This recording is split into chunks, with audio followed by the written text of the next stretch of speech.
Good afternoon. গলা প্রচণ্ড অবস্থা খারাপ, গলার প্রচুর অবস্থা খারাপ, প্রচুর প্রচুর প্রচুর, মানে বলে লাভ নেই।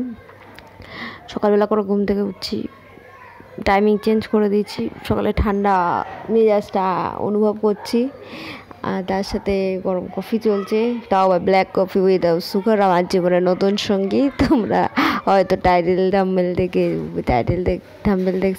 দেখে হয়তো বুঝেই গেছো। আর জীবনে চলছে চলছে চলছে 2025 আসবে, 2025 নিয়ে অনেকে অনেক কিছু বলছে। আমি বলবো जो होगा देखा जाएगा।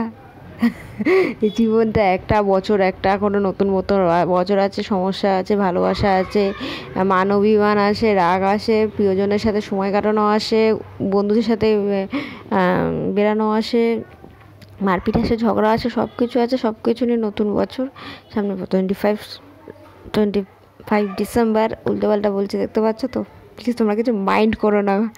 তো আমার নতুন নতুন ভিডিও ব্লগ সব কিছুই নিয়ে অনেকটা চলছে, একটু ল্যাদ খাচ্ছি না। কাজের টাইমে কাজ চলছে সব কিছু। পুজো দিয়ে কমপ্লিট করে যায়, পেছনে দাঁড়াতে স্বাভাবিকভাবে পুজো দেওয়া কমপ্লিট হয়ে গেলে বন্ধই করে দিই। ঠান্ডা আমাদের এখানে জমিয়ে অবশ্যই পড়েছে, বাট কম। ওটা অন্য জায়গায় বেশ ভালোই জমিয়ে ঠান্ডা পড়ে গেছে। আর আমাদের শহরের এই দিককার কলকাতার মানুষদের হয়তো ঠান্ডা একটু কমও লাগে, বাট অনেকের খুব বেশি লাগে। যেমন আমার বর, প্রচুর ঠান্ডা লাগে ওর বৃষ্টি পড়লেও বর্ষাকালেও ঠান্ডা লাগে। মানে এইটা যে নিয়ে কী রাগারাগি করি আমরা সেটা আমি জানি, কারণ আমি ফুল স্পিডে ফ্যানে হাওয়া খাই, যতই ঠান্ডা লাগুক তাও। তো রান্নাবান্না অলমোস্ট আমার কমপ্লিট। ভাতটাই শুধু অ্যাকচুয়ালি আমি লেটে করি। আর এই যে মায়ের জলপাইয়ের চাটনি ফেমাস, দুর্দান্ত লেগেছে। ভাগ্যিস আমি নিয়ে এসেছিলাম, কী যে ভালো লেগেছে।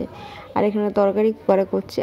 এই ছটপটে কীভাবে রান্না করা যায়, রান্নাঘর থেকে তাড়াতাড়ি সময় বের করে সরিয়ে দেখা যায়, সেটাই আমি করার চেষ্টা করি। একজন হয়ে এসেছে, আমি চলেও এসেছি। টাইমিংটা খুব আর আমি তোমাদের সাথে একটা কথা শেয়ার করি।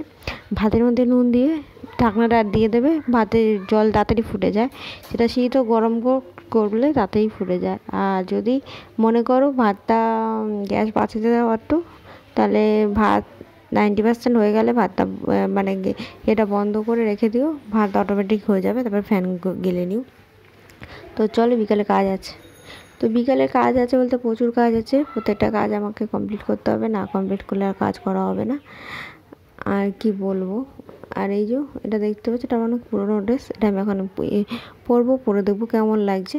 আর সবচেয়ে বড় কথা হলো যে যদি গায়ে হয়ে যায় আমার, তাহলে ভাববো আমি একটু রোগা হয়ে গেছি, সিরিয়াসলি।